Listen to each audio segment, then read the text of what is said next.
جبکہ دوسری طرف وہ خود اس مغرور شخص کی کل رات والی جسارت کو یاد کرتے ہوئے کانوں تک سرخ ہو چکی تھی۔ وہ تو شکر تھا کہ رات کا وقت تھا اور اندھیرا بھی، ورنہ اگر کوئی دیکھ لیتا تو ایک نیا الزام نینا کے سر آ جانا تھا۔ نینا، تمہیں کیا ہوا؟ تم کیوں ایسے لال پیلی ہو رہی ہو؟ خیریت تو ہے نا؟ ردا نے اس کے سرخ خون چھلکاتے چہرے کو دیکھتے ہوئے پوچھا۔ نہیں ردا، کچھ بھی نہیں، میں ٹھیک ہوں۔ چلو جلدی کرو، ابھی اسائنمنٹ بھی سبمٹ کرانی ہے۔ وہ ردا کا دھیان بٹکاتے ہوئے بیگ کندھے پر ڈالتے ہوئے اٹھ کر بولی۔ پیچھے سے ردا بھی نہ سمجھی سے سر ہلاتی ہوئی اٹھ کھڑی ہوئی تھی۔ وہ بے چین سے دوڑتے ہوئے ہاسپٹل میں پہنچے۔ ان کا دل گھبرا رہا تھا کہ کیسے ان کا بیٹا بے بسی سے رو رہا تھا اور وہ کچھ بھی نہ کر پائے تھے۔ کوریڈور میں داخل ہوتے ہی اظہر صاحب کی نظر سامنے گھٹنوں کے بل زمین پر بیٹھے اپنے لختے جگر پر پڑی۔ ان کا دل جیسے بند ہونے کو قریب ہو گیا تھا۔ وہ بے جان ہوتی ٹانگوں سے دوڑتے ہوئے رافع کے پاس پہنچے۔ رافی میری جان؟ اس کے پاس بیٹھے اس کا کندھے پر ہاتھ رکھ کر بولے تو رافع نے حیرانگی سے انہیں دیکھا۔ اظہر صاحب کا کلیجہ تو جیسے منہ کو آیا تھا، کیونکہ ان کا لاڈلا بیٹا بکھرے حلیے میں تھا۔ سرخ لال انگارہ ہوتی آنکھیں، بکھرے بال اور خون سے لت پت کپڑے۔ کیسی بے بسی تھی اس کے چہرے پر۔ ڈیڈ وہ وہاں۔ وہ روتے ہوئے پھر سے ان کے گلے لگا تو اظہر صاحب نے اسے آگے ہوتے ہوئے اپنے گلے سے لگایا۔ اپنے پاپا کا سہارا پاتے ہی وہ پھوٹ پھوٹ کر رو پڑا۔ اظہر صاحب کے لیے تو اسے چپ کروانا مشکل ہو گیا تھا۔ بس چپ، ریلیکس رافی، میری جان، ہوا کیا؟ بتاؤ تو صحیح۔ چپ کر جاؤ پلیز، چپ کرو اور ادھر آؤ میرے ساتھ۔ وہ اس کی پیٹھ تھپ تھپاتے اسے ریلیکس کرتے اسے لیے بینچ پر بیٹھے۔ اب مجھے بتاؤ ہوا کیا ہے؟ اظہر صاحب نے اسے ریلیکس کر کے اپنے ساتھ ہونے کا یقین دلاتے ہوئے پوچھا تو رافع نے سب کچھ بتانا شروع کیا۔ صحیح۔ ساری بات سنتے ہوئے انہوں نے ایک ہنکارا بھرا۔ ڈیڈ وہ ٹھیک تو ہو جائے گی نا؟ میں اس کے بغیر نہیں رہ سکتا اب ڈیڈ۔ اظہر صاحب نے بے ساخت اپنے بیٹے کی طرف دیکھا۔ ایسے ہی حال تو ان کا ہوا تھا جب ان کی زندگی، ان کی بیوی انہیں چھوڑ کر گئی تھی۔ بیٹے پریشان مت ہو، انشاءاللہ وہ ٹھیک ہو جائے گی۔ اب چلو شاباش، اپنے آنسو صاف کرو۔ وہ اسے تسلی دیتے ہوئے پیار سے بولے تو رافع بس سر ہلا کر رہ گیا۔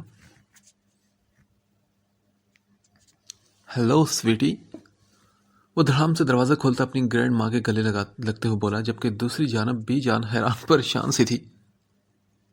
ارے کیا ہوا سویٹی، کیا مجھے پہچانا نہیں؟ وہ چہرہ ان کے پاس کرتے ہی بیڈ پر بیٹھتے ہوئے بولا۔ تم میں کیسے نہیں پہچان سکتی میری جان، میرے گولو؟ وہ وریام کے دودھیا گال کھینچتے ہوئے پیار سے بولی۔ Oh, that's not fair grandma۔ وہ اپنے گال پر اپنے ہاتھ پھیرتے ہوئے منہ بسورتے بولا۔ بالکل اپنے بابا پر گیا ہے ماشاءاللہ۔ وہ اس کی پیشانی چومتے ہوئے بولی، جبکہ دوسری طرف وریام نے چہرے کا ایک اور اینگل بنایا۔ اس کی ہمیشہ سے یہی خواہش تھی کہ وہ اپنی موم کی جیسا ہو، مگر اس کی قسمت کہ وہ اپنے ڈیڈ جیسا دکھتا تھا۔ ہاں، مگر وریام میں شرافت ان سے زیادہ تھی، اور ایسا صرف وریام کو ہی لگتا تھا۔ اچھا گرینڈ ماں، ایک بات تو بتائیں، وہ چھوٹی سی لڑکی کون ہے؟ موم اس کا نیم کیا تھا؟ ہاں، وہ نینا۔ وہ نینا کو یاد کرتے ہوئے اپنی موم سے اس کا نام پوچھنے لگا۔ ہاں بیٹے، اس کا نام نینا ہی تھا۔ ہاں اوکے بی جان، نین۔ گرینڈ موم، وہ میری موم جیسی کیوں دکھتی ہے؟ حالانکہ اسے تو اپنی موم جیسا ہونا چاہیے نا؟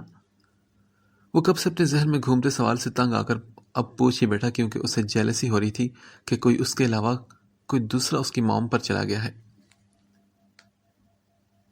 جی بیٹا جی، وہ اس لیے کیونکہ تمہاری ماں اور اس کا خون کا رشتہ ہے۔ بی جان نے مسکراتے ہوئے اپنی بیٹی کو ایک نظر دیکھتے ہوئے وریام کو جواب دیا۔ بٹ گرینڈ ماں، وہ اتنی چھوٹی کیوں ہے؟ چھوٹی سی بچی لگتی ہے مجھے۔ وہ نینا کے قد کا مذاق اڑاتے ہوئے بولا۔ اس سے پہلے کہ شمائلہ یا پھر بی جانوں سے ٹوک دی، پیچھے سے آتی نینا کی آواز پر سبھی حیران ہوئے۔ وہ جو ابھی یونیورسٹی سے واپس آئی تھی، اپنے کزن کے منہ سے اپنے بارے میں سنتے اور مذاق اڑاتے ہوئے دیکھ کر دھواں چہرہ لیے اندر داخل ہوئی۔ بی جان، میں بھی بیلکونی میں ہوں، بعد میں آتی ہوں۔ بغیر کسی کی بات سنے وہ اپنی بات کہہ کر خون خوار تیوروں سے وریام کو گھورتے ہوئے پیر پٹک کر باہر نکلی۔ بیٹا ایسے نہیں بولتے، کہاں وہ چھوٹی، اچھا خاصا تو قد ہے اس کا۔ شمائلہ نے اپنے لاڈلے بیٹے کو ٹوکتے ہوئے کہا، کیونکہ انہیں بھی وریام کا نینا کا مذاق اڑانا برا لگا تھا۔ اوکے موم، سوری، اب نہیں کہوں گا۔ وہ اپنے کانوں کو ہاتھ لگاتے ہوئے بولا، مگر دل میں گدگدی سی تھی۔ اب تو اس پر عذاب کی طرح نازل ہوا تھا۔ وہ اس بورنگ سی جگہ پر ٹائم پاس کرنے کے لیے اسے کوئی نہ کوئی مل ہی گیا تھا، تو کیسے ممکن تھا کہ وہ نینا کی جان چھوڑ دیتا؟ سنو، چادر اوڑھ لو رمشا، مولوی صاحب آ رہے ہیں۔ اشر جو کہ گھر پہنچنے سے پہلے سارے انتظام کر چکا تھا، اب ایک چادر لیے اندر اپنے روم میں داخل ہوا۔ سامنے ہی اپنے بلیک شلوار قمیض میں رمشا کو دیکھ کر وہ ہاتھ میں پکڑی چادر لیے اس کے پاس آیا تو وہ بولی، اشر، مجھے یہ نکاح نہیں کرنا۔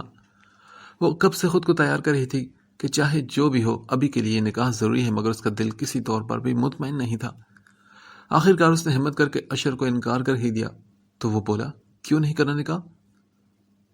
وہ ماتھے پر بل ڈالے سنجیدگی سے اس کے سامنے کھڑا تھا۔ اس کا بس نہیں چل رہا تھا کہ ابھی پکڑ کر میڈم کو سیٹ کر دے، مگر یہ تو طے تھا کہ آج وہ اسے اپنے نام کر کے ہی دم لے گا۔ بس میں نے کہا نا مجھے نہیں کرنا۔ وہ یہ کہتے جلدی سے صوفے سے اٹھ کر واش روم کی طرف بڑھی، جبکہ اشر نے جلدی سے ایک ہاتھ اس کی کمر میں ڈالتے ہوئے دوسرا ہاتھ اس کی پشت پر لگاتے ہوئے اس کی کوشش کو ناکام کر دیا۔ اس کی اس حرکت پر تو وہ ایک دم اپنی سانس روک کر کھڑی ہو گئی۔ تمہارے پاس صرف 2 آپشن ہے رمشا، ایک تو یہ کہ میرے ساتھ نکاح کر کے اپنے گھر جانے کی آزادی، یا پھر تمہارے ڈیڈ کے کہے کے مطابق میں تمہیں وہیں چھوڑاؤں گا جہاں سے لایا ہوں۔ وہ اسے دیوار سے لگاتے ہوئے اس کے دونوں ہاتھوں کو اونچا کر کے اپنے ایک ہاتھ میں لیتے ہوئے دوسرا ہاتھ دوبارہ سے اس کی نازک کمر میں ڈالتے ہوئے بولا۔ رمشا نے بے یقینی سے اپنی سرمئی سوجی ہوئی آنکھیں اٹھاتے اسے دیکھا۔ یس مائی ڈیئر رمشا، جو تم سن رہی ہو نا وہی سچ ہے۔ اب تمہاری مرضی ہے، جو آپشن مرضی چنو۔ میں اگلے 5 منٹ میں مولوی صاحب اور گواہوں کے ساتھ آؤں گا۔ تب تک اگر تم یہ چادر اوڑھ کر بیٹھی ہوئی نظر آئی تو ٹھیک، ورنہ دوسرا آپشن تو میرے پاس ابھی بھی موجود ہے جو تمہارے پاپا نے مجھے دیا ہے۔ بڑے ریلیکس انداز میں کہتے وہ اس کے دہکتے گال کو ہاتھ سے سہلاتا دروازے سے کھول کر باہر نکلا اور پیچھے رمشا بے یقین سی ہوتی ہوئی فرش پر گرتی چلی گئی۔ حامد، آپ کچھ کر کیوں نہیں رہے؟ ارے آج دوسرا دن ہے، میری بچی کا کچھ پتہ نہیں۔ آپ کچھ بھی نہیں بتاتے؟ کہاں ہے وہ؟ مجھے لا کر دیں میری بچی کو۔ وہ مسلسل 2 دن سے شور مچا رہی تھی۔ حامد صاحب تو بات ہی نہیں کرتے تھے، اور حسن نے تو صاف کہہ دیا تھا کہ اگر اس گھر میں وہ نظر آئی تو وہ اس کا زندگی کا آخری دن ہوگا اس گھر میں۔ میں کہاں سے لا کر دوں آپ کو؟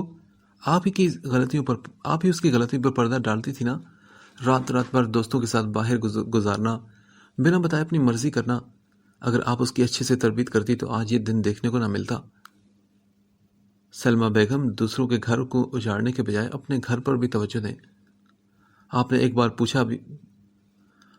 بھی پوچھا کہ 2 دن سے کہاں تھا میں؟ ارے اپنے بھانجے سے مل تک نہیں پایا میں۔ کیسے ملوں اس حالت میں کہ دیکھو تمہارا بد نصیب ماما ہو، جس نے ساری زندگی اپنی بہن کی ایک نہ سنی، آج وہ خود کس جگہ پر کھڑا ہے۔ سلمہ بیگم، آج تک جو آپ نے کہا میں نے وہ تسلیم کیا، یہی میری غلطی تھی، مگر اب اور نہیں۔ آج میں بی جان سے بات کروں گا اور حسن اور نینا کی شادی خود اپنے ہاتھوں سے کرواؤں گا، اور آپ اس میں کوئی مداخلت نہیں کریں گی۔ میں اپنے بھائی سے پہلے ہی بہت شرمندہ ہوں، اب سے وہ بچی میری بیٹی ہے اور بہو بھی۔ یہ کہتے ساتھ ہی وہ لمبے لمبے قدم بھرتے کمرے سے نکلی، جبکہ پیچھے سلمہ بیگم سر پر ہاتھ مارتی رہ گئی تھی۔ نینا، کہاں جا رہی ہو بیٹا؟ شمائلہ بیگم نینا کو دیکھتے ہوئے بولی، جو کہ شاید چھت پر جا رہی تھی۔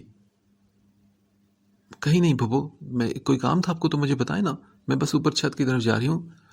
وہ 2 قدم سیڑھیاں اترتے ان کے پاس آ کر بڑے پیار سے بولی، ارے نہیں میری جان، کام تو نہیں تھا، بس یہ کچھ کپڑے ہیں تمہارے پھوپھا جان نے آن لائن خریدے تھے وریام کے لیے، بس اسی کے کمرے میں رکھنے ہیں۔ اگر تم رکھا ہو تو بیٹا، میں صبح سے چکر لگا کر تھک چکی۔ ارے پھوپھو، اس میں کون سی بڑی بات ہے، لائیں مجھے دے، میں رکھ کے آتی ہوں۔ وہ بڑے پیار سے کہتے ان کے ہاتھ سے کپڑے لے کر چلی گئی۔ جیتی رہو میری شہزادی، اللہ تمہارے نصیب اچھے کرے۔ انہوں نے اسے مسکرا کر اسے دعا دی، جبکہ نینا کپڑے لے کر اوپر آئی، مگر اب دروازے پر کھڑی ہو کر سوچ رہی تھی کہ اندر جاؤں کہ نہیں۔ وہ کچھ نہیں ہوتا، شاید وہ کھڑوس گھر پر نہ ہو۔ یہ سوچتے ہوئے ہینڈل گھماتے ہوئے تھوڑا سا اندر جھانکنے لگی۔ روم میں مکمل خاموشی کو دیکھتے ہوئے سکھ بھرا سانس خارج کر کے اندر بڑھی اور بیڈ پر سارے کپڑے رکھتے ہوئے وارڈروب کھول کر انہیں دہ کر کے اچھے سے رکھنے لگی۔ وریام جو کہ شاور لیتا ایسے ہی جینز پہنے بالوں میں ہاتھ پھیرتے باتھ روم سے نکلا تو سامنے ہی بڑے حق سے اپنی وارڈروب میں کپڑے رکھتے دیکھ کر اسے مسکرایا تھا۔ وہیں باتھ روم کے دروازے پر سر ٹکائے اسے گہری نظروں سے دیکھنے لگا۔ لیمن کلر کے کرتے کے ساتھ گاڑھے یلو کلر کی کیپری اور میچنگ دوپٹہ سر پر سلیقے سے اوڑے وہ بے تحاشا حسین لگی تھی وریام کو۔ ایسا نہیں تھا کہ اس نے کوئی حسن نہیں دیکھا تھا۔ جس جگہ سے وہ آیا تھا وہاں ہزاروں لڑکیاں ایک سے ایک حسین وریام کے آگے پیچھے گھومتی تھی، مگر اس لڑکی میں ایک عجیب سی کشش تھی جو وریام کو اپنی طرف کھینچتی تھی۔ خود پر کسی کی گہری نظریں محسوس کرتے ہوئے نینا چونک کر پیچھے مڑی، مگر سامنے ہی دروازے سے ٹیک لگائے شرٹ لیس کھڑے وریام کو دیکھتے ہوئے جلدی سے دونوں ہاتھوں میں اپنا چہرہ چھپا کر رخ موڑ گئی تھی۔ وریام کو اس کی اس حرکت نے تو اور مزہ دیا تھا۔ وہ چھوٹے چھوٹے قدم اٹھاتا اس کے سامنے آ کر کھڑا ہو گیا۔ لسن، یہ کپڑے بھی رکھ دو اندر، وہ جان بوجھ کر اسے چھیڑتے ہوئے بولا کہ حالانکہ اس کے ہاتھ میں کچھ بھی نہیں تھا۔ آپ بیڈ پر رکھتے میں لے لوں گی، وہ ابھی بھی اپنا چہرہ ہاتھوں میں چھپائے بولی تھی۔ نہیں ایسے نہیں، یہ لو مجھ سے اور اب رکھو انہیں۔ اسے اچھا لگ رہا تھا نینا کو بار بار تنگ کرنا۔ اوکے، مگر آپ پہلے شرٹ تو پہنے اپنی، وہ اس کی ضد پر اسے مشورہ دیتے ہوئے بولی۔ وریام نے اسے دیکھا اور پھر بولا ٹھیک ہے پہن لی۔ وہ 2 منٹ ایسے ہی کھڑا تھا اور اس نے شرٹ بھی نہیں پہنی تھی۔ اس نے جھوٹ بولا اور نینا نے شکر بھری سانس خارج کرتے ہوئے ہاتھ چہرے پر سے ہٹائے، مگر سامنے ہی وریان کو پھر سے اسی حالت میں دیکھ کر وہ شرم سے نظریں جھکاتی دوبارہ ہاتھ آنکھوں پر رکھنے لگی تھی کہ وریام نے فوراً سے اس کے ہاتھ پکڑنے کے لیے اس کے ہاتھ پکڑ کر اس کی کوشش کو ناکام بنا دیا۔ نینا نے شرم اور غصے سے اسے دیکھنا چاہا، مگر خود ہی شرمسار ہو کر نظریں جھکا گئی تھی۔ اچھا ایک بات تو بتاؤ، کیا تم مجھ سے ناراض ہو؟ وہ غور سے اس کے چہرے کو دیکھتے ہوئے پوچھنے لگا، مگر جواب نہ ملنے پر سوچ میں پڑ گیا۔ اچھا سنو، تمہیں کسی نے بتایا نہیں کہ تم ایک چھوٹی سی بچی لگتی ہو؟ وہ اپنی ہنسی دباتے ہوئے بولا۔ اس کی بات پر نینا نے اسے گھورا تو وہ بولا اوہ سوری، بیبی کو غصہ آ گیا ہاں؟ وہ نینا کے گھورنے پر اسے مزید تپانے لگا تھا۔ پلیز ہاتھ چھوڑے میرا وریام بھائی، وہ غصے سے اسے گھورتے ہوئے بولی۔ اس کا بس نہیں چل رہا تھا کہ وریام کے بال نوچ ڈالے، جو اسے چھوٹی اور بیبی پتہ نہیں کیا کیا کہہ رہا تھا۔ کیا کہا؟ بھائی؟ یار بھائی نہیں پلیز، میرے پاس آلریڈی ایک بہن ہے اور نہیں چاہیے مجھے، وہ منہ بسورتے ہوئے بولا۔ اسے کہاں گوارا تھا کہ کوئی لڑکی سے بھائی بولے۔ نینا نے حیرانگی سے اسے دیکھا، پھر بولی مجھے دادو بلا رہی ہیں۔ وہ زبردستی اپنا ہاتھ چھڑاتے ہوئے یہ کہہ کر باہر کی طرف بھاگ گئی تھی۔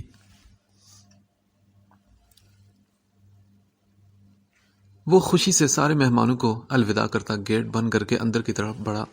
آج وہ جتنا بھی رب کا شکر ادا کرتا اتنا ہی کم تھا۔ آج اس کی محبت، اس کی چاہت اس کے نام ہو چکی تھی۔ اسے یقین تھا کہ رمشا اس نکاح سے نہ نہیں کرے گی، اور ایسا ہی ہوا تھا۔ وہ دھک دھک کرتے دل کے ساتھ مولوی صاحب اور گواہوں کے ساتھ اندر داخل ہوا، مگر سامنے ہی رمشا کو اپنی دی ہوئی سرخ چادر اوڑھے گھونگھٹ میں بیٹھے دیکھ کر وہ پرسکون ہو گیا تھا، اور انہیں لمحوں کو یاد کرتے ہوئے اشر کے لب مسکرائے جب وہ اپنی محبت کو اپنے نام کر رہا تھا۔ رمشا کے کامتے ہاتھوں پر اپنے ہاتھ رکھتے ہوئے اس نے تسلی دی تھی کہ وہ اس کے ساتھ ہے، جس پر شاید وہ کچھ سنبھلی تھی، اور اپنی رضامندی سے اب وہ رمشا حامد سے رمشا اشر بن چکی تھی۔ لائٹس آف کرتے وہ اپنے روم میں داخل ہوا۔ گھپ اندھیرے میں آتی رونے کی آواز پر اس نے غصے سے اپنے لب بھینچے اور ایک نظر صوفے پر چہرہ گھٹنوں میں چھپائے بیٹھی روتی ہوئی رمشا کو دیکھتے ہوئے اپنے کپڑے وارڈ روم سے نکالتے ہوئے شاور لینے چلا گیا۔ 10 منٹ کے بعد وہ فریش ہو کر باہر آیا، مگر ابھی تک رمشا کو ایسے ہی بیٹھے دیکھ کر وہ اپنے بال بناتا بیڈ کی طرف بڑھا تھا۔ رمشا اٹھو، بیڈ پر آؤ۔ اشر کی آواز پر رمشا اپنا رونا شونا بھول کر حیرت سے اس کی طرف دیکھنے لگی۔ ڈر کے مارے اس کی ریڑھ کی ہڈی میں سنسناہٹ دوڑ گئی تھی، مگر پھر بھی وہ ایسے ہی بیٹھی رہی۔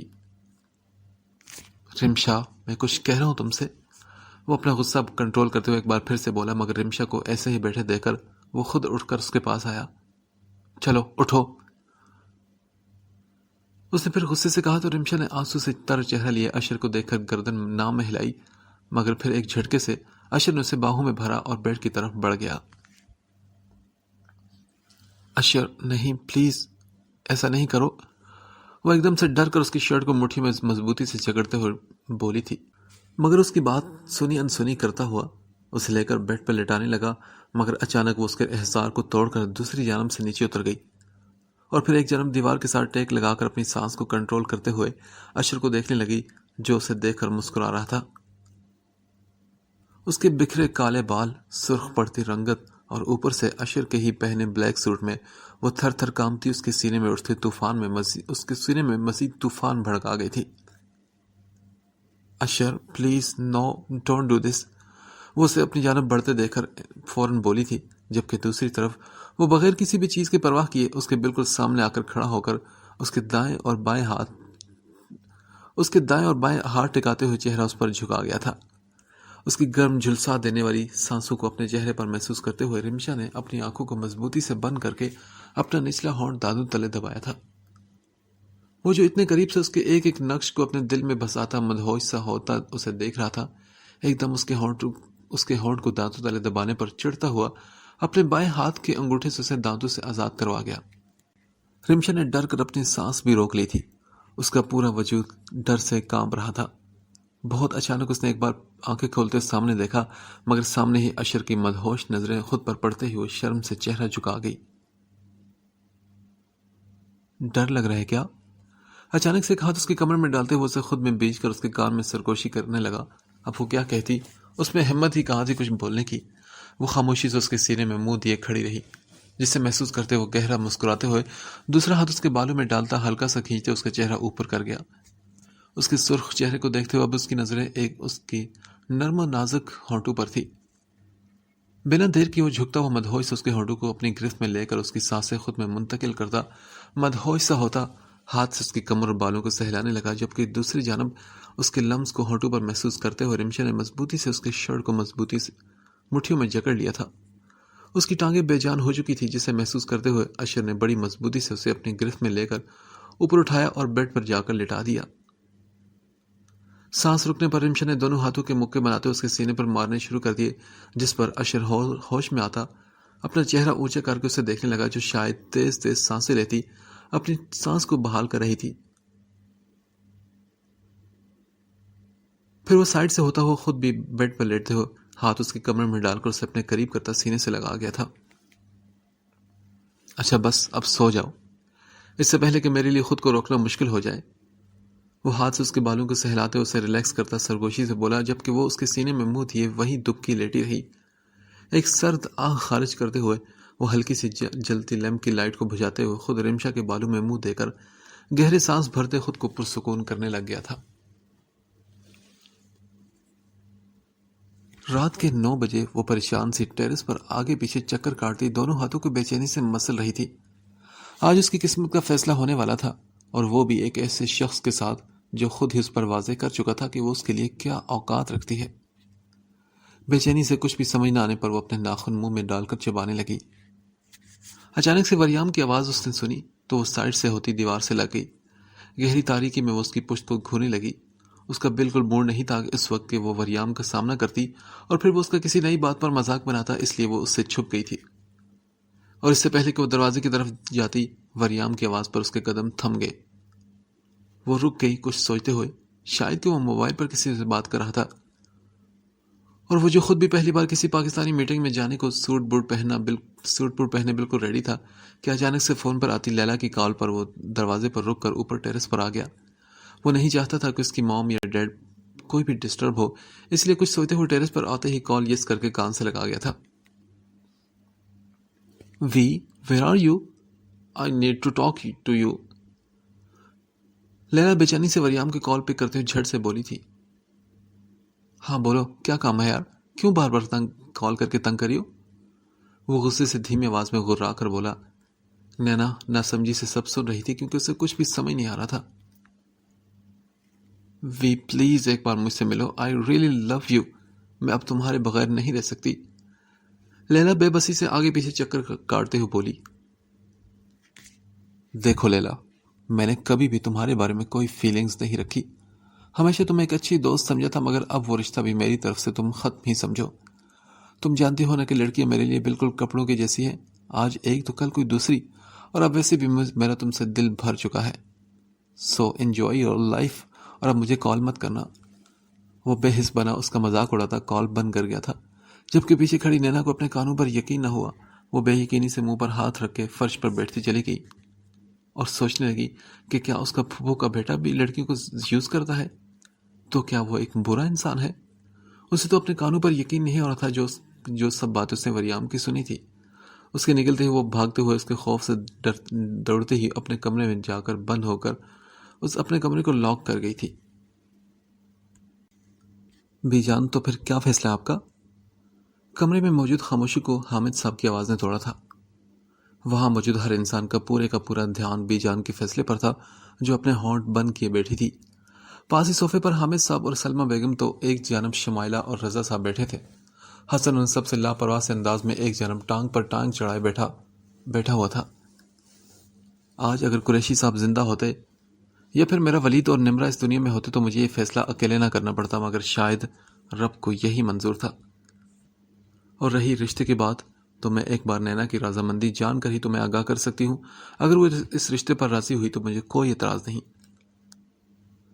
بی جان شائستگی سے جواب دیتے حامد صاحب کے چہرے کو دیکھنے لگی. انہوں نے تو اشر کو سوچا تھا، مگر اب حسن، وہ خود سوچ میں پڑ چکی تھی.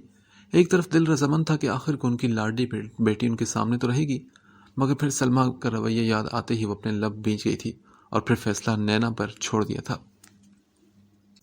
پورے 3 گھنٹے کے آپریشن کے بعد ڈاکٹرز کو باہر آتے دیکھ کر وہ دوڑتا ہو ان کی طرف بڑھا. ڈاکٹر کیسی ہے وہ ٹھیک تو ہے نا؟ پلیز کچھ بولیں. وہ باری باری دونوں ڈاکٹرز کو جھنجھوڑتے ہوئے بولے، جو کہ اپنے سامنے کھڑے خوبصورت نوجوان کو اس حالت میں دیکھ کر اپنا سر جھکا گئے تھے. ڈاکٹر پلیز آپ بتائیں نا، ہم پریشان ہیں اس کے لیے. عزیز صاحب خود بھی اٹھتے ہوئے ڈاکٹر کے کندھے پر ہاتھ رکھتے ہوئے بولے، دیکھیے سر، ہم آپ کو کوئی جھوٹی تسلی نہیں دیں گے. یہ ایکسیڈنٹ بہت شدید تھا، مگر اس سے زیادہ جو بات خطرناک تھی وہ یہ کہ پیشنٹ نے خود ہی ہمت چھوڑ دی ہے جینے کی. شاید وہ خود بھی جینا نہیں چاہتی. ہم نے اپنی طرف سے پوری کوشش کی. اگلے 24 گھنٹے پیشنٹ کے لیے بہت امپورٹنٹ ہیں. اگر انہیں ہوش نہ آیا تو وہ کوما میں جا سکتی ہیں یا پھر ان کی میموری لاس ہو سکتی ہے، اور دونوں ہی صورتیں بہت کریٹیکل ہیں. آپ دعا کریں کہ پیشنٹ کو ہوش آ جائے، باقی جو اللہ کی مرضی. ڈاکٹر نے پیشہ ورانہ انداز میں انہیں تسلی دیتے ہوئے وہاں سے چلے گئے، جبکہ پیچھے وہ بے یقین سا دوڑتا ہوا اندر کی طرف بڑھا جہاں تھوڑی دیر پہلے آیت کو شفٹ کیا گیا تھا. وہ 2 قدموں کے فاصلے پر کھڑا ہو کر اس کو دیکھنے لگا، جو اس وقت پٹیوں میں جکڑی ہوئی زرد رنگت والی تھی. اسے بالکل پہلے جیسی آیت نہ لگی تھی. وہ شدت سے ضبط سے اپنے ہونٹ کو دانتوں تلے کچلنے لگا. عزیز صاحب نے آگے ہوتے اسے اپنے ساتھ لگایا تو وہ بولا، ڈیڈ مجھے آیت سے کچھ بات کرنی ہے اکیلے میں. وہ اپنے آنسو پہنچتے ہوئے اپنے ڈیڈ اور آیت کو دیکھتے ہوئے بولا. عزیز صاحب اس کی بات سن کر بنا کچھ کہے باہر جاتے ہوئے دروازہ بند کر گئے تو وہ دھیرے دھیرے قدم اٹھاتا اس کے پاس آ کر کھڑا ہو گیا. آیت زخموں سے چور زرد پڑتی رنگت کے ساتھ بے ہوش تھی.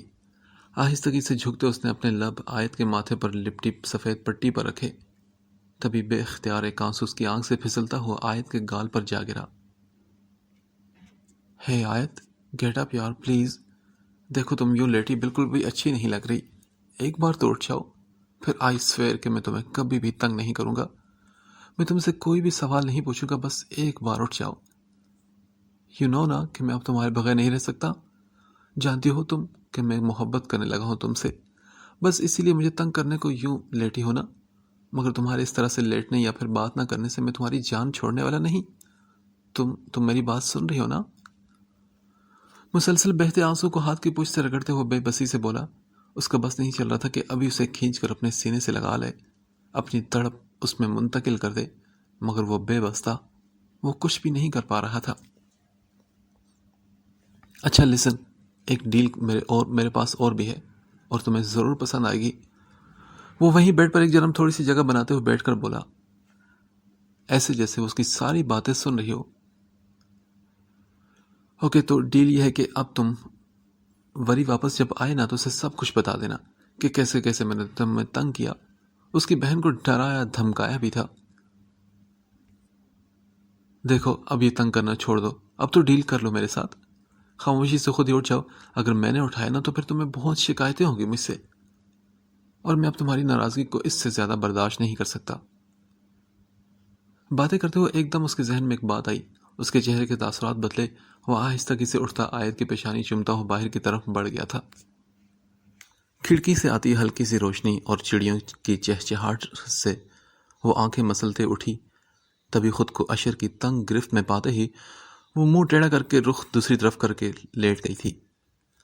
گھنی پلکیں، کھڑی ناک، درمیانے ہونٹ اور ہلکی سی بڑی شیو میں اس کی سانولی رنگت مزید پرکشش دکھائی دے رہی تھی۔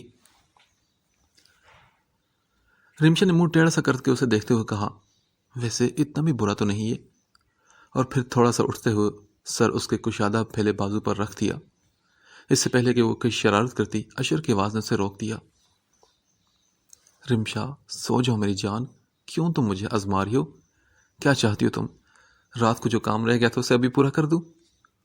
وہ مسکراتا ہوا جھٹکے سے اس کے اوپر آتے ہوئے اس کی پھیلی آنکھوں میں دیکھتے ہوئے بولا۔ دوسری جانب وہ حیرانگی سے اسے دیکھنے لگی اور پوچھنے لگی، کیا آپ جاگ رہے تھے؟ اس کی بات پر وہ مسکراتا اس کی دونوں آنکھوں کو چومتا اسے دیکھنے لگا اور بولا، میں جاگ نہیں رہا تھا کیونکہ آج رات میں سویا ہی نہیں پایا۔ وہ اپنا ماتھا اس کے ماتھے سے ٹکاتے ہوئے مسرور سا بولا۔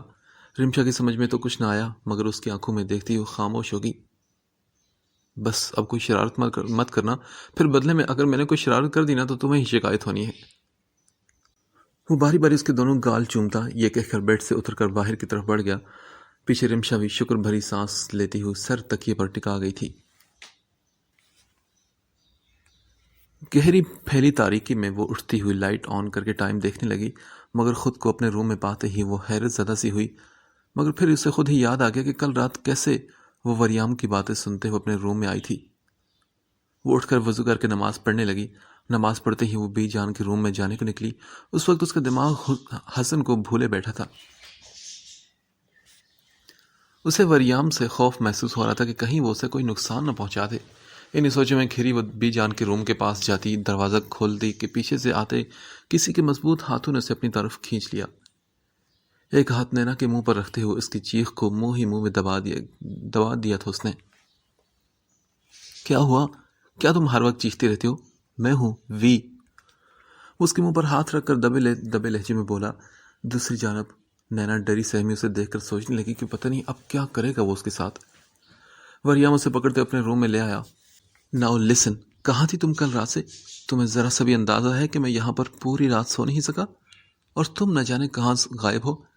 تمہیں معلوم ہے کہ کل جو میٹنگ ہوئی اس میں کیا کہا تمہارے تایا نے، ماموں نے؟ وہ مسلسل آگے پیچھے چکر کاٹتے بولے جا رہا تھا، یہ جانے بغیر کہ وہ خود اس وقت اس سے ڈر رہی تھی۔ وہ چاہتے ہیں کہ حسن اور تمہاری شادی ہو جائے گی، اور گرینڈ ماں نے بھی ساری بات تم پر ڈالی ہے۔ کل رات وہ لیلا سے بات کرتے جیسے ہی روم میں گیا تو اس کی موم نے اسے یہ خوشخبری سنائی تھی، جسے سنتے ہی اسے ایک عجیب سی فیلنگ محسوس ہوئی۔ وہ خوش ہونا چاہتا تھا مگر وہ خوش نہیں ہو پا رہا تھا۔ وہ اپنی اندرونی کیفیت سے خود بھی پریشان اور تنگ آیا ہوا تھا۔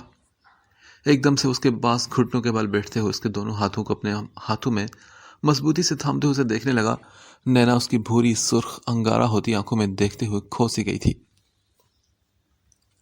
لسن، میں چاہتا ہوں کہ تم اس شادی سے انکار کر دو۔ کیوں انکار کر دو یہ میں خود نہیں جانتا، بٹ میرا دل چاہتا ہے کہ تم یہ شادی نہ کرو۔ وہ مسلسل اس کی آنکھوں میں اپنی بھوری آنکھیں گاڑے ہوئے بولا تھا۔ اگر میں ہاں کر دوں تو؟ کچھ سوچتے ہوئے نینا نے فوراً سے کہا، مسکراتے ہوئے ایک ہاتھ اس کی گردن میں ڈالتے ہوئے اسے اپنے نزدیک کر گیا اور بولا، ایسا سوچنا بھی مت نین، تم شاید ابھی مجھے جانتی نہیں۔ ابھی میں خود اپنے دل کی بات کو سمجھ نہیں پا رہا کہ وہ کیا چاہتا ہے، بٹ میں قسم کھاتا ہوں کہ جس دن مجھے وہ بات سمجھ آ گئی نا، اس دن یہ دنیا تو کیا تم خود بھی اپنے آپ کو مجھ سے بچا نہیں پاؤ گی۔ اس کی آنکھوں میں ایک جنون تھا۔ اس کی گرم جھلسا دینے والی سانسیں نینا کو اپنے چہرے پر محسوس ہو رہی تھی، اور وہ سانس روکے اس کے کھینچنے پر اس پر جھکی اپنی آنکھیں بند کر گئی تھی۔ اس کی بند آنکھوں کو دیکھتے ہوئے وہ بولا، Naina you are so beautiful, but your dimple is like a precious diamond for me. وہ جھکتا ہوا اپنے ہونٹ اس کے رخسار پر رکھتے ہوئے اس کے کان میں یہ بات کہہ کر اس کی جان لبوں پر لے آیا تھا. اس کی غیر ہوتی حالت کو دیکھتے ہوئے مسکرا کر اپنی گرفت ڈھیلی کرتا اسے کمرے میں چھوڑ کر باہر نکل گیا تھا. تمہیں کیا لگتا ہے کہ تم مجھے ڈرا دھمکا کر اپنی منمانی کر لو گے؟ مسٹر وریام مرتضی کاظمی، اب تو میں ہر حال میں حسن سے ہی شادی کر کے رہوں گی. تم دیکھ لینا گھٹیا انسان. اس کے جاتے ہی وہ غصے اور نفرت سے کہتی اپنا دوپٹہ اپنے گال سے رگڑتے ہی وہاں سے نکلتی چلی گئی. کھولو مجھے پلیز. وہ مسلسل خود کو چھڑوانے کے چکروں میں نڈھال سی ہو گئی تھی. اس وقت وہ ڈری سہمی چاروں طرف پھیلے جنگل اور سنسان جگہ سے گھبراتے ہوئے دعائیں پڑھنے لگی. اسے نہیں معلوم تھا کہ رافق کیسے صبح اچانک ہی اس کے ہاسٹل روم میں آتے ہی اسے اٹھا کر زبردستی کسی سنسان جگہ پر لے آیا تھا. کوئی ہے؟ Please help me. وہ روتے چیختے کسی کو مدد کے لیے بلانے لگی. کیا ہو گیا؟ کیوں چیخ رہی ہو تم؟ وہ پھر سے چیخنے لگی تھی کہ رافق کمرے میں آتے ہوئے غصے سے اسے جھڑکتے ہوئے بولا. بکھرے بال خون سے لت پت کپڑوں میں وہ اس وقت کسی کو بھی خوف زدہ کر سکتا تھا. ایک نظر رافق کو دیکھتے ہوئے کمرے کو دیکھنے لگی جہاں چاروں طرف پھیلی صبح کی ہلکی سی روشنی جو کھڑکیوں سے جھانک رہی تھی. کمرے میں موجود 2 کرسیوں پر میں سے ایک پر اسے باندھا گیا تھا جبکہ دوسری کرسی خالی تھی. رافق چلتا اس کے سامنے والی کرسی پر بیٹھ کر اسے دیکھنے لگا.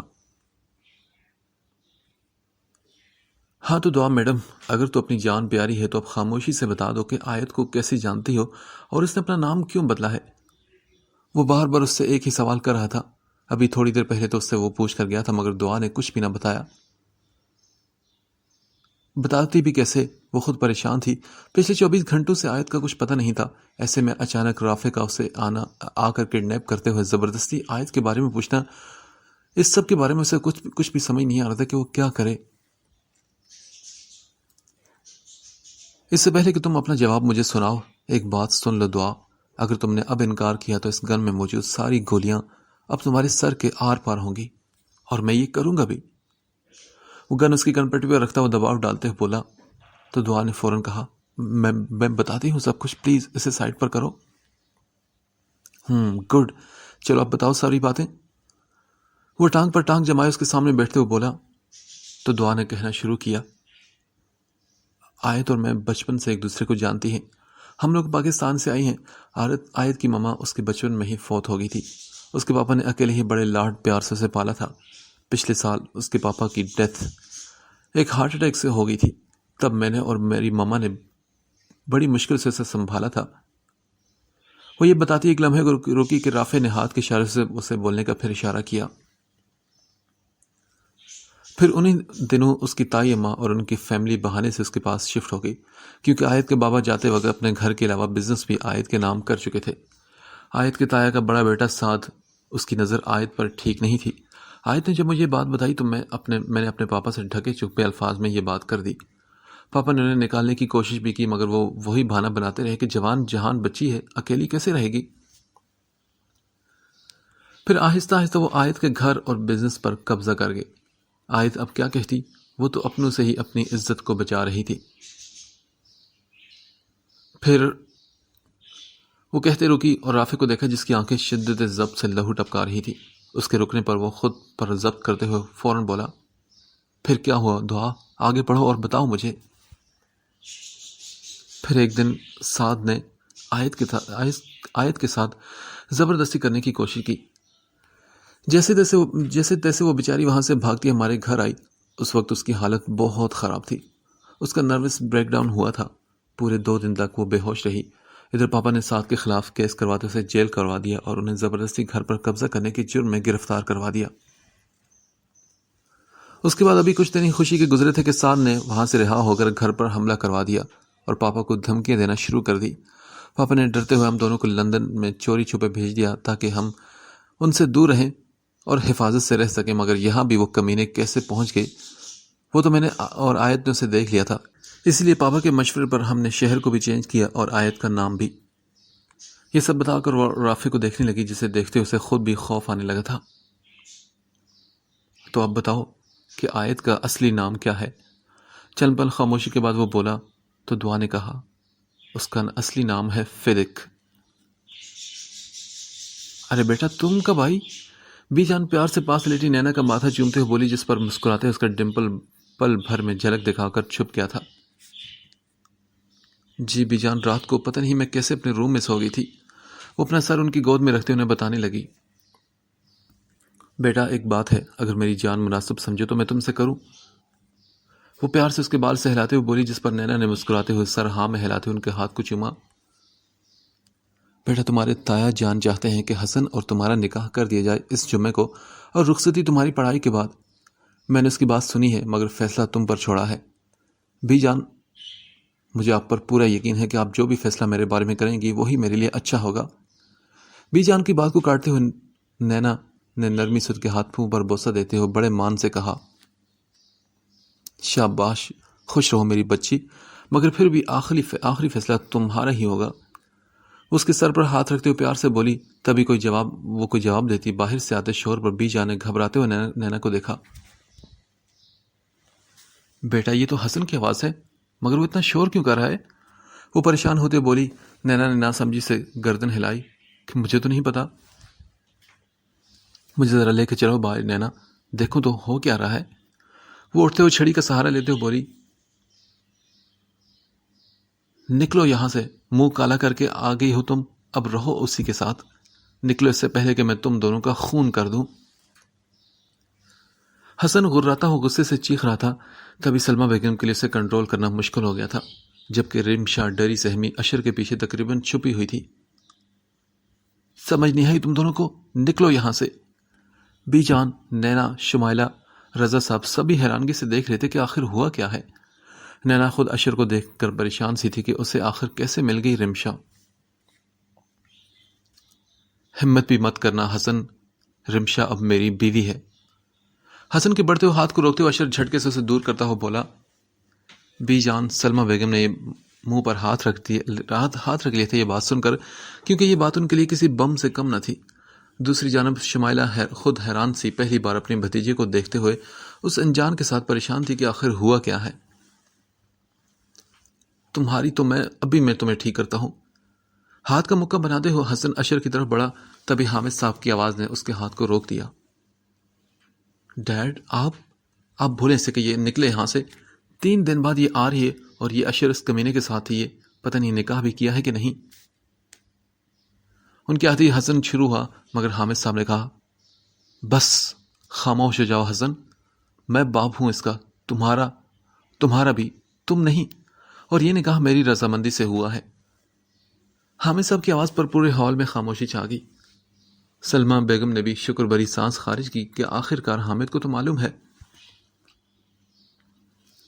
انکل، رمشا میری امانت ہے آپ کے پاس، میں چاہتا ہوں کہ آپ بڑے باعزت طریقے سے اسے میرے ساتھ رخصت کریں۔ اور دوسری بات، رمشا اپنی مرضی سے کہیں نہیں گئی تھی، اسے کڈنیپ کیا گیا تھا، اور یہ بات میرے اور انکل کے علاوہ اور کوئی نہیں جانتا، کیونکہ میں نے ہی انکل کو منع کیا تھا کہ کسی بھی سے بھی اس بات کا ذکر مت کریں، تاکہ ہمیں کڈنیپر سے کوئی خطرہ نہ ہو سکے اور ہم آسانی سے رمشا کو گھر لا سکیں۔ اور جہاں تک اس نکاح کی بات ہے تو یہ سب مجھے مجبوری میں کرنا پڑا، میڈیا کی وجہ سے، مگر اب رمشا میری حقیقی بیوی ہے اور میں اسے کسی قیمت پر چھوڑ نہیں سکتا۔ اس کے باوجود اگر آپ میں سے کسی کو رمشا کے یہاں پر رہنے سے مسئلہ ہے تو میں اپنی بیوی کو ابھی اپنے ساتھ لے جاتا ہوں۔ وہ مضبوطی سے رمشا کے گرد اپنا حصار بناتے ہوئے اس کے خاندان میں سب کے سامنے اس کا بھرم رکھتے ہوئے بولا، ارے کیوں برخوردار، کیا چاہتے ہو کہ ہم ایسے ہی اپنی بیٹی تمہیں سونپ دیں؟ چھوڑو میری پوتی کا ہاتھ، بڑایا بیوی ہے میری۔ بی جان ارشر اور رمشا کو رستے میں ٹوکتے ہوئے بولی تو وہاں موجود سبھی نے حیرانگی سنے دیکھا۔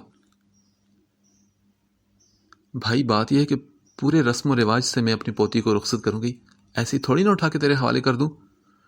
بی جان مسکراتی ہوئی رمشا کا ماتھا چومتے ہوئے اشر کے کان کھینچتے ہوئے بولی تو حسن کے علاوہ سب کے چہروں پر مسکراہٹ بکھر گئی۔ سوری بی جان، میں تو چھوڑ کر جا ہی رہا ہوں، ویسے بھی ایک ضروری کیس کے لیے نکلنا ہے، ابھی سوچا کہ سی آف کر کے آئے مجھے۔ وہ ہنستے ہوئے اپنا کان چھڑاتے ہوئے بولا تھا۔ بہت بہت شکریہ بیٹے، اگر تم مجھ سے نہ ہوتے تو نہ جانے کیا ہو جاتا، میں تمہارا یہ احسان۔ ارے انکل، آپ میرے پاپا جیسے ہیں، شکریہ کہہ کر شرمندہ تو مت کریں۔ اشر نے فوراً مان سے ان کے ہاتھ تھپتھپاتے ہوئے کہا تو حامد صاحب نے اس کی بات سن کر مسکراتے ہوئے سر ہلایا۔ اچھا اب تم یہ کام شام ختم کر کے جلدی سے واپسی کرو میاں، اس ہفتے نکاح ہے حسن اور نینا کا، اور ساتھ ہی تمہاری اور رمشا کی رخصتی بھی۔ حامد صاحب اشر کا کندھا تھپتھپاتے بولے تو اشر نے ناسمجھی سے بی جان کو دیکھا، جو خود حامد کو حیرانگی سے دیکھ رہی تھی کہ ابھی تو انہوں نے ٹھیک سے بات بھی نہیں کی تھی نینا سے، اور انہوں نے اپنا فیصلہ بھی سنا دیا۔ بی جان مان رکھ لیں، نینا بیٹی کبھی نہیں مانے گی۔ وہ آگے بڑھتے اپنی ماں کے دونوں ہاتھوں کو تھامتے ہوئے بولے، جبکہ ایک نظر سامنے تھی جہاں ان کی بہن ان کی بیٹی کو پیار سے گلے لگائے کھڑی تھی۔ انہوں نے نظریں چاروں طرف دوڑاتے ہوئے سلمہ بیگم اور حسن کو ڈھونڈا، مگر وہ دونوں کو نہ پاتے وہ بس افسوس سے سر ہلا گئے تھے۔ اچھا ویسے یہ نینا ہے کہاں؟ اشر نینا کو نہ پاتے اس کو پوچھنے لگا۔ ابھی تو اس کی ناراضگی بھی دور کرنی تھی جس کا حل وہ لے کر آیا تھا۔ بیٹا وہ تو شاید لان میں چلی گئی ہے، حامد صاحب نے اسے دیکھتے ہوئے بتایا، کیونکہ ابھی انہوں نے نینا کو جاتے ہوئے دیکھا تھا۔ یہاں پر ایک میری دوست رہتی ہے، کہیں دیکھی آپ نے؟ اشر نینا کے پیچھے کھڑا ہو کر گلا کھنکار کر بولا، مجھے نہیں پتا دوست تمہاری ہے تو جاؤ جا کر ڈھونڈو۔ نینا غصے سے کہہ کر وہاں سے جانے لگی کہ اشر نے اس کا ہاتھ پکڑ کر اسے روک لیا۔ کیا ہوا میری چڑیل، کیا مجھ سے ناراض ہو؟ وہ پیار سے اس کی چھوٹی سی ناک کو کھینچتے ہوئے بولا، جانتا جو تھا کہ ناک کے ساتھ مذاق وہ برداشت نہیں کرتی۔ اشر چھوڑو مجھے کالے بندر کہیں گے۔ وہ غصے سے اسے جھڑکتے اس کی پیٹھ پر مکہ مارتے بولی۔ تبھی فضا میں ایک پرزور کہہ کے اشر کا گونجا تھا، ابھی تو بندر نہ کہو، وہ بھی کالا، دیکھو تو کتنی گوری بیوی ملی ہے مجھے۔ وہ فرضی کالر جھاڑتے ہوئے بولا تو نینا نے منہ بسورتے اسے دیکھا۔ میں ابھی تک ناراض ہوں آپ سے۔ وہ پھر سے جتاتی ہوئی منہ موڑ کر کھڑی ہوگی، اور ان دونوں سے دور کھڑا وہ غصے کے عالم میں کب سے اپنی مٹھیاں بیچ گیا تھا۔ اچھا تو یہ بات ہے، اگر ناراض ہو تو پھر میں یہ چاکلیٹس اور آئس کریم جو تمہارے لیے اسپیشل لے کر آیا تھا وہ کسی اور باہر چڑیل کو دے دیتا ہوں۔ یہ کہتے وہ دانتوں تلے لب دبا گیا، جبکہ دوسری طرف وہ خوشی سے اچھلتے اس کے ہاتھ میں موجود چاکلیٹ کو چھیننے والے انداز میں لے کر کھانے لگی۔ بھاگی کدھر ہیں؟ یہ تو صرف تھوڑی سی ہیں۔ وہ چاکلیٹ کے ساتھ فل انصاف کرتے ہوئے بولی، ابھی تو وہ میلٹ ہو گئی ہیں، اس لیے میں آئس کریم کے ساتھ فریج میں رکھوا آیا ہوں، بعد میں کھا لینا۔ اچھا ٹھیک ہے، ویسے اشر میں تمہارے لیے بہت خوش ہوں، اب تم نے میری بہن کا بہت سا خیال بھی رکھنا ہے، نینا نے چاکلیٹ کھاتے ہوئے کہا۔ وہ کھاتے ہوئے اپنے بھرے منہ کے ساتھ بولتی اپنا چاکلیٹ والا ہاتھ اس کی بلو شرٹ پر رکھ گئی تھی، جو کہ بازو پر سے خراب ہو گئی۔ اور نو، یہ تو خراب ہوگی۔ وہ فوراً سے ہاتھ پیچھے کرتی اپنی بیوقوفی پر ہاتھ مارتے ہوئے بولی تو اشر نے کہا، ڈونٹ وری، اب میری بیوی ہے نا، وہ صاف کر دے گی۔ اس کی بات پر نینا ہنسنے لگی اور بولی، اچھا ٹھیک ہے، اب جاؤ، میں کھا کر آتی ہوں۔ وہ ایک بڑی سی بائٹ لیتے ہوئے بولی، اچھا ویسے تم نے بتایا نہیں نینا کہ تم نکاح کری ہو حسن سے؟ وہ مشکوک سا سے گھورتے ہوئے بولا تو نینا نے اپنا گلا کھنکار کرتے ہوئے اسے دیکھا۔ ہاں تو اس میں کیا ہے، نکاح ہی تو ہو رہا ہے نا، کون سا رخصتی ہے؟ وہ لاپرواہی سے کندھے اچکا کر بولی، تم جانتی بھی ہو نا نینا کہ وہ کیسا ہے، وہ تمہارے لیے ٹھیک نہیں ہے نینو۔ اشر نے اسے آرام سے سمجھاتے ہوئے کہا، دیکھو اشر، یہ بی جان کا فیصلہ ہے اور مجھے قبول ہے، اب اس بارے میں بعد میں بات کریں گے، تم جاؤ پہلے اپنی بیوی کے پاس۔ اس کی بات پر اشر چاکلیٹ اس کی ناک پر لگاتے وہاں سے بھاگتے اندر کی طرف بڑھا، جبکہ دور کھڑے وریام نے یہ سارے منظر بہت غصے سے دیکھے تھے۔ چلو میرے ساتھ، وہ دعا کو اشارے کرتا اپنے ساتھ آنے کا بولنے لگا، جبکہ وہ بھی ناسمجھی سے اس کے پیچھے چلتی ہوئی گاڑی میں جا بیٹھی۔ تھوڑی ہی دیر میں وہ گاڑی ایک ہاسپٹل کے سامنے رکی۔ دعا نے حیرانگی سے اسے دیکھا اور بولی، یہاں کیوں؟ آؤ میں تمہیں بتاتا ہوں کہ یہاں کیوں ہے۔ وہ اس کی پریشانی سمجھتا اسے اندر آنے کا بولتا خود بھی اندر بڑھ گیا تھا۔ کہاں تھے رافی تم؟ فون بھی نہیں اٹھا رہے؟ پتہ ہے آیت کو ہوش آ گیا ہے۔ اسے دیکھ کر اظہر صاحب آگے بڑھ کر مسکراتے ہوئے بولے، رافع، آیت کو کیا ہوا؟ وہ ٹھیک تو ہے نا؟ یہ باتیں سن کر دعا پریشان سی ہو کر روتے ہوئے آیت کا پوچھنے لگی، فکر مت کرو، وہ اب ٹھیک ہے، اب اس سے ملتے ہیں۔ وہ اپنے بابا کو گلے لگاتے اندر داخل ہوا جہاں ڈاکٹر اس کا پراپر چیک اپ کر رہے تھے۔ وہ آنکھیں بند کی لیٹی تھی، مگر چہرے کی رنگت ابھی بھی زرد تھی، شاید وہ بہت تکلیف میں تھی۔ آیت، دعا آگے بڑھتے ہوئے دوڑتے اس کے گلے لگتے ہوئے بولی تو آیت نے یکدم ہڑبڑا کر آنکھیں کھولتی اپنے ساتھ لپٹی دعا کو دیکھا۔ میں ٹھیک ہوں دعا، پلیز چپ ہو جاؤ آپ۔ وہ پیار سے اسے چپ ہونے کا بولنے لگی۔ یہ ڈاکٹرز کہاں ہیں؟ کمرے میں ڈاکٹرز کو نہ پاتے وہ رافع غصے سے بولا تو نرس کے ساتھ ساتھ آیت نے بھی اسے ڈرتے ہوئے دیکھا، جو کہ شاید اسے اگنور کر رہا تھا۔ وہ دوسرے پیشنٹ کو چیک اپ کر رہے ہیں، ایک نرس نے ڈرتے ہوئے جلدی سے بتایا تو رافع دروازہ کھولتے ہوئے باہر نکل گیا۔ ڈاکٹر پلیز ایک منٹ میری بات سنیں، وہ دوسرے روم میں ڈاکٹر کو اشارہ کرتے ہوئے بولا۔ ڈاکٹر فوراً سے بھاگتا اس کے پاس آیا، کیونکہ اسے سختی سے رافع نے منع کیا تھا کہ وہ کسی بھی اور پیشنٹ کا چیک اپ نہیں کر سکتا جب تک کہ آیت ٹھیک نہ ہو جائے۔ مسٹر رافع، آپ کے پیشنٹ کی حالت اب خطرے سے باہر ہے، مگر آپ کو ان کی پراپر دیکھ بھال کرنی ہوگی، ان کی باڈی پر بھی چوٹیں آئی ہیں، کوشش کریں کہ وہ زیادہ بیڈ ریسٹ کریں۔ ڈاکٹر بنا رافع کی بات سنے جلدی سے پیشہ ورانہ انداز میں کہتے اسے دیکھنے لگا۔ چلے میرے ساتھ اور اس کا چیک اپ کریں ایک بار پھر سے۔ وہ غصے سے اسے گھورتے ہوئے بولا تو ڈاکٹر نے فوراً ہاں میں گردن ہلاتا وہاں سے اس کے ساتھ نکل پڑا۔ پھر اس کا کمپلیٹ چیک اپ کرنے کے بعد دعا روتے ہوئے اس سے ایکسیڈنٹ کے بارے میں پوچھنے لگی۔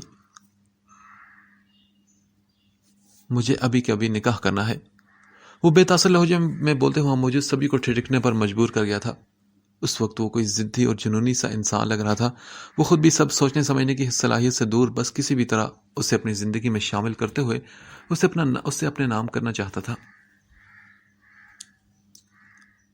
مگر مجھے تم سے نکاح نہیں کرنا۔ اس سے پہلے کہ وہ کچھ کرتا یہ کہتا، روم کی خاموشی میں اس کی آواز گونجی تھی، باہر جائیں سب کے سب ابھی کے ابھی۔ وہ ایک دم بھپھرے شیر کی طرح دھاڑا، اس کی دھاڑ پر کمرے میں موجود نرسز اور ڈاکٹر بھاگتے وہاں سے نکلے۔ اس کے ڈیڈ نے آگے بڑھتے اسے سمجھانا چاہا، مگر وہ ہاتھ کے اشارے سے انہیں بھی روک گیا۔ تبھی وہ خاموشی سے دعا کو لیتے ہوئے باہر نکل گئے۔ ان کے جاتے ہی وہ بڑھتا ہوا دروازے کو بند کر کے سامنے دیکھنے لگا، جہاں سہارے سے بیٹھی وہ کوئی ڈری سہمی سی خرگوش کی طرح اسے دیکھ رہی تھی، بالکل اسی رات کی طرح جس رات اس نے رافع کے دل پر پہلا کاری وار کیا تھا۔ رافع اپنے قدم بڑھاتا اس کے پاس آیا، اس کے بڑھتے قدموں پر آیت کو اپنا دم رکتا ہوا محسوس ہوا۔ وہ زبردستی اپنی آنکھیں بند کر گئی تھی، مگر آج کاش کہ وہ اس طوفان سے خود کو بچا پاتی۔ رافع بڑھتا اس کے پاس آیا اور جھک کر اس کے دائیں بائیں بازو رکھے۔ ہاں تو اب بولو فدق میڈم، نکاح نہیں کرنا تم نے مجھ سے؟ وہ غصے سے چبا چبا کر بولتے ہوئے خود کو ڈھیلا چھوڑتے اس پر وزن بڑھانے لگا۔ تبھی فدق نے دھک سے آنکھیں کھولتے ہوئے رافع کی گولڈن شیڈ آنکھوں میں دیکھا، جہاں اسے اپنے لیے جذبات کا ایک طوفان نظر آیا تھا۔ کچھ پوچھا ہے میں نے؟ رافع چہرہ اس کے چہرے کے پاس کرتے اس کی سانسوں کو محسوس کرتے ہوئے مدہوش سا ہو کر آنکھیں بند کر کے کہنے لگا، جبکہ فدق ڈرتے ہوئے خود کو تکیے میں جذب کرتی اپنا فاصلہ بڑھانے لگی، جو کہ اب ناممکن تھا۔ اس کے ہاتھ اور پاؤں میں چوٹیں آئی تھی، اور یہاں یہ پاگل شخص اسے مزید پریشان کرتے ہوئے اپنی ضد پر قائم تھا۔ دیکھو رافع، تم کچھ نہیں جانتے میرے بارے میں ایسے کیسے تم سے نکاح؟ اس سے کچھ بولنا چاہا تو رافع نے کہا، بس اور کچھ نہیں بولنا، جو پوچھا ہے صرف اس کا جواب دو۔ وہ انگلی اس کے ہونٹوں پر رکھتے اسے خاموش ہونے کا کہنے لگا، دیکھو اگر تم خود سے ہاں کرو گی تو سزا کم ہوگی، ورنہ ویسے بھی نکاح تو مجھ سے ہی ہونا تمہارا، تو پھر یاد رکھنا مجھ سے کسی بھی قسم کی رحم کی امید مت کرنا۔ وہ ہولے سے اس کا دہکتا گال تھپ تھپاتے ہوئے کہ یہ کہہ کر پیچھے ہوا، جبکہ فدق اس پاگل کو گھورتے رہے گی جو کہ اپنی منمانی کیے جا رہا تھا۔ تم جانتی ہو نا کہ میں کتنا شریف انسان ہوں، اب میں تمہارے ساتھ زبردستی نہیں کر سکتا، اور اگر تم راضی نہ ہوئی تو ڈیڈ نہیں مانے گے، تو بس اپنے سسر کو خوش کرتے ہو ہاں کر دو، ورنہ شادی تو آج ہی ہونی ہے، تو پھر چاہے تمہاری حالت جو بھی ہو، جیسے بھی ہو، گولڈن نائٹ بھی ہم آج ہی سیلیبریٹ کریں گے۔ وہ مسکراتے ہوئے مانی خیزی انداز سے کہتا، ایک نظر فدق کے سرخ لہو مانل چہرے پر ڈالتے ہوئے سیٹیں بجاتے باہر نکل گیا تھا۔ ہیلو، رکو ذرا۔ اس سے پہلے کہ وہ اندر جاتی، پیچھے سے آتی آواز پر وہ بوکھلاتے ہوئے رکی تھی۔ وہ جو آج سیر پر نکلا تھا، ابھی گھر واپس آتے ہی لان میں ہی نینا کے ساتھ کسی لڑکے کو دیکھ کر وہیں رک کر اسے دیکھنے لگا۔ دور سے اسے سمجھ تو کچھ بھی نہ آئی، مگر نینا کا اس کے ساتھ ہنس ہنس کر باتیں کرنا اسے بالکل بھی اچھا نہیں لگا تھا۔ وہ اس کا ہاتھ پکڑتے ہوئے غصے میں اسے گھسیٹتے ہوئے ایک طرف لے گیا جہاں پر سوائے پودوں کے کچھ بھی نہ تھا۔ نینا نے ڈرتے اسے دیکھا، جس کی گرفت اس کے ہاتھ پر جارحانہ تھی۔ چھوڑو مجھے وریام، کیا بدتمیزی ہے یہ؟ وہ غصے سے اسے دیکھتے ہوئے بولی۔ اس کی چاکلیٹ اس کے ہاتھ سے گرتے ہوئے زمین پر چلی گئی تھی۔ پیچھے ہٹو بدتمیز انسان۔ وریام نے اسے پکڑ کر دیوار کے ساتھ لگاتے ہوئے اسے دیکھنے لگا تو نینا نے پھر اس کے سینے پر ہاتھ رکھ کر اسے خود سے دور رکھنے کی کوشش کی، جسے دیکھتے ہی وہ ہلکا سا مسکرایا اور بولا، ریلی تمہیں لگتا ہے کہ میں تمہارے کہنے سے پیچھے ہو جاؤں گا؟ اب بتاؤ مجھے کون تھا وہ جس سے تم اس سے باتیں کر رہی تھی؟ وہ ایک دم سے بے تاثر لہجے میں اس کی بازو زور سے پکڑتے ہوئے بولا۔ نینا نے اس پاگل جنونی شخص کو غصے سے دیکھا اور بولی، تمہیں کیا ہے جو مرضی ہو؟ دیکھو، تمہیں چھونے کا حق میں نے اپنے علاوہ کسی اور کو بھی نہیں دیا، تو وہ کون ہوتا ہے تمہیں ٹچ کرنے والا؟ وہ نینا کو چھوڑتا اپنے بالوں کو ہاتھوں میں جگڑتے ہوئے بولا، وہ میرا دوست ہے، میرے بچپن کا دوست، اور تم کون ہو؟ تم تو میرے کچھ بھی نہیں لگتے، سمجھے تم؟ نینا انگلی اٹھاتے سے وارن کرتے ہوئے بولی، دوست نہیں بھائی بولو اسے۔ وہ غصے سے اس کی انگلی میں اپنی انگلی پھنساتے ہوئے کھینچ کر بولا کہ نینا کے منہ سے درد کے مارے آواز نکلی، نہیں بھولوں گی میں اسے بھائی، چاہے جو مرضی کر لو۔ نینا بھی ضدی انداز میں بولی۔ اس کے غصے اور چاکلیٹ سے بھرے چہرے کو دیکھ کر وریام کو ہنسی آنے لگی تھی۔ پھر وہ ایک دم ریلیکس ہوتے جیب سے رومال نکال کر اس کے چہرے کو صاف کرنے لگا۔ اس اچانک جھٹکے پر وہ خاموشی سے منہ بناتے گھورنے لگی۔ وہ آہستہ آہستہ اس کے دونوں گالوں کو صاف کرتے ہوئے اس کی چھوٹی سی ناک کو بھی صاف کرنے لگا۔ ناک پر جاتے ہاتھ پر نینا نے غصے سے اسے ٹوکا۔ ناک کو چھوڑو میری، وہ غصے سے بولی، کیونکہ ہاتھوں کو تو وہ اس وقت اپنی ایک ہاتھ کی گرفت میں لیے ہوئے تھا۔ نینا کے کہنے پر اس کی ناک کو چھوڑتے اس کے ہونٹوں کو آہستہ آہستہ صاف کرنے لگا، اور اس سے پہلے کہ وہ کچھ بولتی، وریام کی نظریہ اپنے ہونٹوں پر دیکھتے ہوئے وہ غصے سے اپنے لب بھینچتے ہوئے اندر کی طرف لے گئی۔ اس کی اس حرکت پر وریام نے دانت دینے والے انداز میں آئی برو اٹھاتے اسے دیکھا۔ کہاں تو لندن میں ایک سے ایک خوبصورت لڑکی اس کے لمس پر مرتی تھی، اور یہاں پر یہ ایک چھوٹی سی لڑکی اسے اتنا ستا رہی تھی۔ نائس، مجھے اچھی لگی تمہاری یہ حرکت، بٹ اب مجھے اس لڑکے کے ساتھ تم کبھی بھی نظر مت آؤ۔ وہ اپنے رومال کو ہونٹوں سے لگاتے ہوئے اس کے غصے سے تپے چہرے کو دیکھتے ہوئے جتاتے انداز میں اسے دیکھ کر بولا۔ اس کی حرکت پر نینا کا دل کیا کہ سر پھوڑ دے اس کا۔ پھر وہ جھکتا ہوا اس کے گال پر لب رکھتا، اس سے پہلے ہی وہ اس کی حرکت بھانپتے ہوئے دوڑتے ہوئے فاصلہ قائم کرتی اندر کو بھاگ گئی تھی۔ آئی ہوپ سو کہ تم وریام مرتضیٰ کاظمی کا جنون نہ بن جاؤ، ورنہ تمہاری یہ چھوٹی سی جان خطرے میں بھی آ سکتی ہے نینا۔ اسے بھاگتے دیکھ کر وہ گہری مسکراہٹ چہرے پر سجا کر اندر کی طرف بڑھ گیا تھا۔